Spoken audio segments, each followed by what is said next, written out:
গোপালগঞ্জে সন্ধ্যা ৬টা পর্যন্ত কারফিউ, হামলায় জড়িতদের ২৪ ঘন্টার মধ্যে গ্রেপ্তারের দাবি এনসিপির।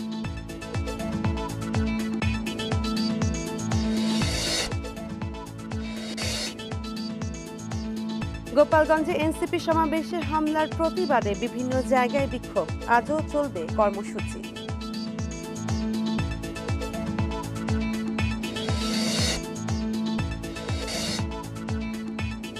চব্বিশে জুলাই ৬ শহীদের গায়েবানা জানাজার হামলা চালায় পুলিশ, বিচার চাইছেন ভুক্তভোগীরা।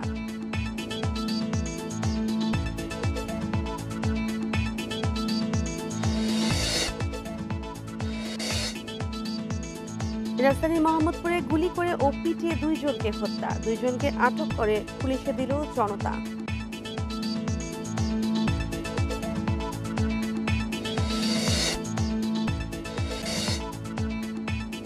এবার বর্ষা মৌসুমে কয়েক বছরের তুলনায় বৃষ্টি হতে পারে বেশি, সবচেয়ে বেশি বৃষ্টি চট্টগ্রাম বরিশাল বিভাগে।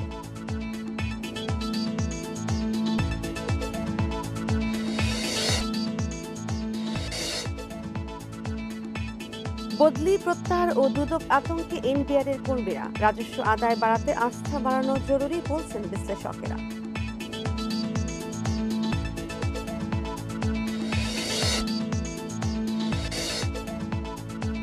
শ্রীলঙ্কায় প্রথম টি-20 সিরিজ জয় বাংলাদেশের, তানজিদ ও মাহিদির নৈপুণ্য দুর্দান্ত জয়।